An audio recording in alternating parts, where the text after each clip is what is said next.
Welcome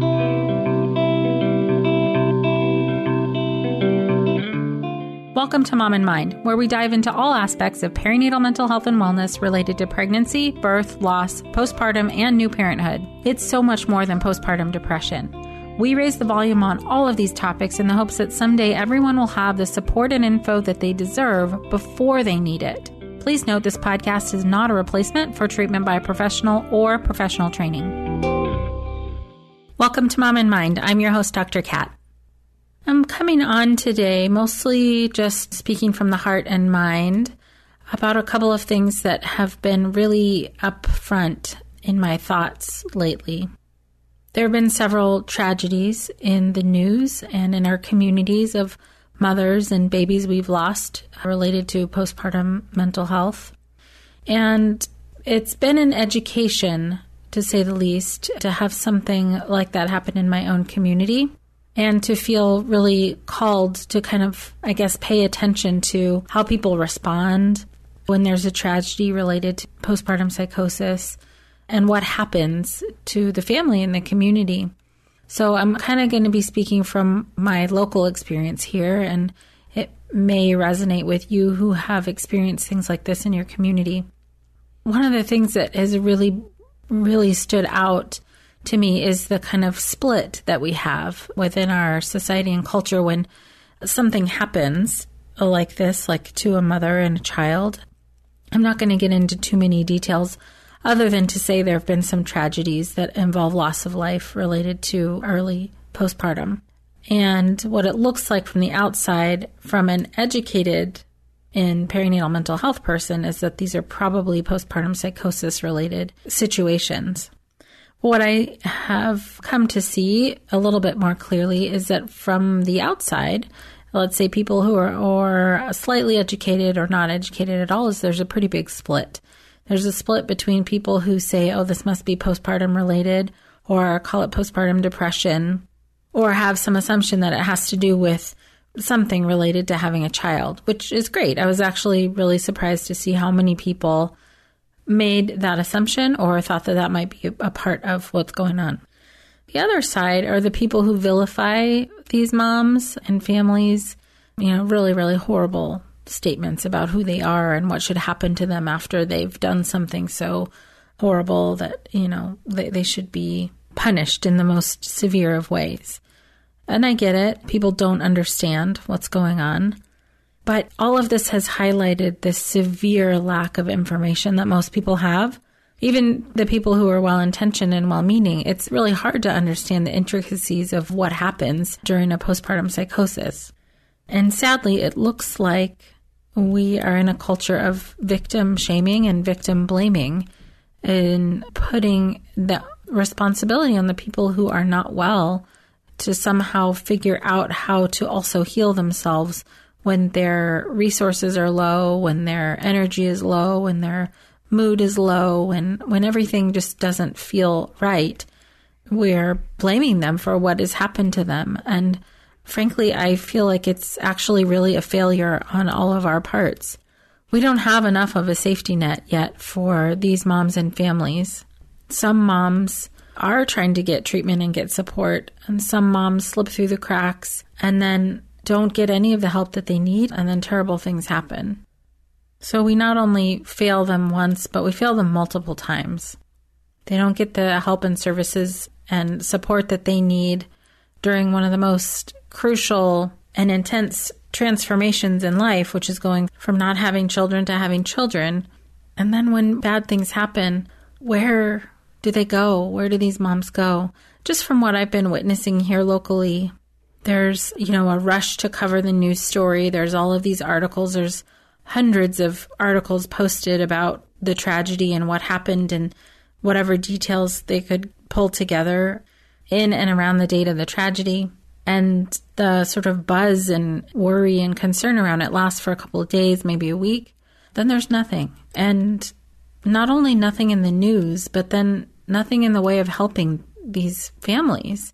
Unless there is a local person who is really invested in making sure that the family gets the help they need and the advocacy that they need, I don't really know where they're getting the help that they need. Is it in the jail? Is it in the psych ward connected to the jail? Where is the family getting help? How are they getting access to people who know how to talk to them about these tragedies? How are they getting connected to other people who've been in these tragedies? It's like, the family goes into this postpartum period blind, not knowing what could be ahead, not knowing what to recognize if something's happening, and then something bad does happen, and then they don't know what to do. They don't know who to turn to. Their families are under so much stress, and I imagine feeling very, very alone because now somebody they love and care about is, in jail or has died. Half of the people they know probably are trying to figure it out and support them, and the other half of people are probably vilifying the mother or father or whatever happened. And it's just so frustrating to watch and so heartbreaking that there isn't an effective and useful system in place, not only before something happens, but after.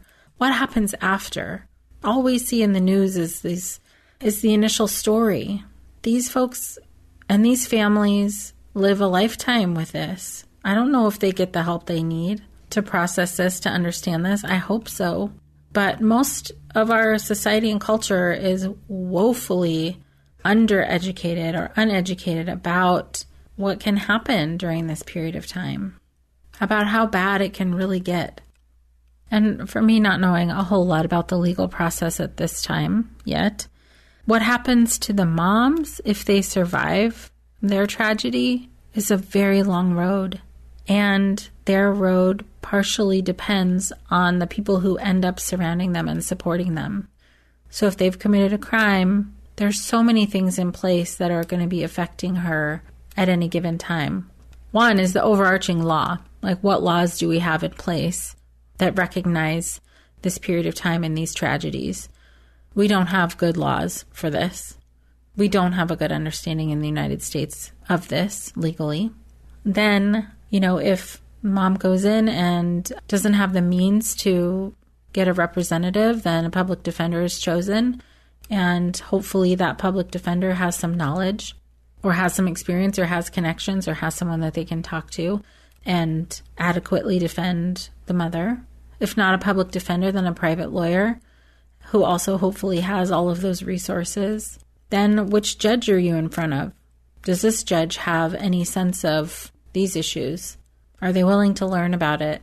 Again, I'm not a lawyer or legal in any way, but I imagine these cases aren't seen very often. So then if it goes to trial, what kind of trial is it? Is it a bench trial? Does the judge make the decision based on the evidence? Or is it a jury trial? How much does the jury understand? What about in the jail or in the psych unit of wherever this mother is? Do they know what's going on? Do they know all of the symptoms? Do they understand how to adequately support a mom going through something tragic and then living through it and then being possibly in an altered state? I don't know. But I do find myself wanting to figure all of this out and find the answers to all of this and wanting to find out if these people who are, in a difficult position to do a very hard job to support someone that they either don't understand or do understand or have compassion for or don't. This is a very complicated system. These are very complicated systems that involve healthcare, legal, social services, housing, neighbors, witnesses, first responders, medical teams, hospitals, air transport, everyone doing their job. And I'm sure there are multiple other things involved as well that I don't have the full understanding of. It just makes me wonder, do we know enough? Do these people know enough? The people who are going to be interacting with these moms and these families, do they know enough? Do they know enough to be able to treat her with compassion and kindness? I bet it's really hard to do if you don't get it. I keep wondering about the families too. I mean, the road to recovery for them to understand what's going on, to put things into perspective, to hope for the best, to be in months, years long legal struggle. It's a lot. It's a lot that we can prevent. I just wish we could prevent this. I know we can't logistically, logically get the resources to everybody, get the information to everybody. But there's some part of me that hopes that we can. And it's going to take all of us, every single one of us, to have open discussions and talk about the realities of mental health during this period of time, to normalize it, to say it's okay to get help, to show the reality of our lives on the internet and not just the fun, happy moments, to really check in with people and ask them how they're doing, to offer them support. I don't know. There's just so much that needs to be done. Yeah, sometimes I feel hopeless about it. Just for a moment, because the gravity and the depth of the situations are so deep and so intense, and also just kind of just out of reach. Like if we could have just gotten to them before, if we could have just helped them a little bit before, all of this could have been avoided. All of the pain and trauma and devastation and tragedy could have been avoided. I can't stay in that place too long, and we can't stay in that place too long. It is a heavy place to stay. In part, I can't stay there because I know there are a lot of people doing amazing work. There are a lot of organizations out there just working so hard to get education out to everyone, and laws changed, and policies changed, and having tough conversations, and doing the checking in on people. That is happening. Sometimes it doesn't get to everybody who needs it, though, and that is the hard part. Being in this field and seeing how hard my colleagues work and how deep their passion is to make sure that we're reaching all families, man, that's real. It's so real. I know. I've seen it, how much work is being done voluntarily often to get the word out, to make sure that resources get to people, to train as many people as possible. I know that all of that is happening. But those families don't.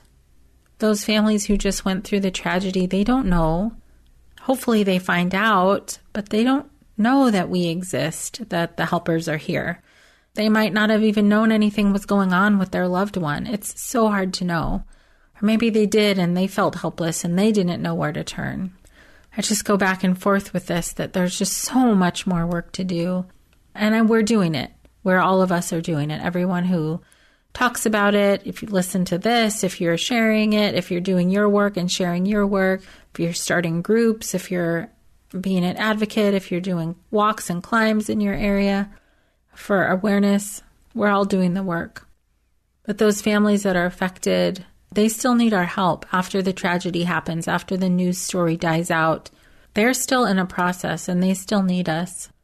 So I didn't really have a point necessarily today for coming on here. Just wanting to talk it out and bring a little bit of thought and maybe get a little perspective out there and perspective from you guys on how you think we can be doing better. How can we build a better safety net? And we're all doing this together. And I know each of us has so many ideas about how things could be better. And if you're already working in a local collaborative near you, or if you're on a PSI chapter, or you're working locally with your doctors. I mean, you guys, there's so many good ideas out there.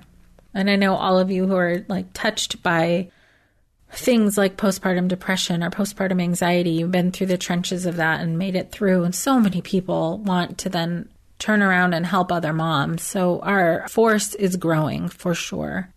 And I know a lot of lives are being saved because of the work that everybody's doing. I know there's a ton of hope out there. If you guys have any thoughts on any of this, I'd love to have a back and forth with you. Please email me, info@momandmind.com. It can be easy to feel isolated when we're in our homes or in our offices or kind of stuck in our minds thinking about these things, but you can always reach out. There are many places to reach out. Absolutely reach out to me, reach out to Postpartum Support International or any of the local resources near you. Yeah, thanks for listening with me today. I just kind of needed to get some thoughts out there and expand the conversation I've been having in my head a little bit. And I would love to talk with you all about it. Kind of just want to give everybody a hug if they need it and try and hold on to the hope that is out there that, when these tragedies happen, it is devastating. It affects the whole community for sure in many, many ways. And if we can stick together and pull together and make sure that we're still helping the families after bad things happen and before and preventing bad things from happening, I know we can do that. I know we can. Well, thanks for tuning in today and listening along with me. Again, please reach out if you feel pulled to do that. And if you know of anybody who just had a child or is pregnant or maybe suffering, and you think this podcast could be a good resource for them, please do share it. And if not this, share the postpartum.net resource or share local resources that you have. I think we can't be shy about offering support to people. We can't be quiet about it. We just have to give it to everybody. Everybody deserves information and education and support, even if they're doing okay. But certainly if they might not be doing okay, we need to get information to them. So anyhow, I'll get going now. Thanks for being with me and listening through my kind of thought process this week. And I look forward to being with you again. Until next time. Thank you so much for joining us today. Please share this podcast. Together we can support moms and families so that no one has to deal with this alone. Come connect with us at momandmind.com.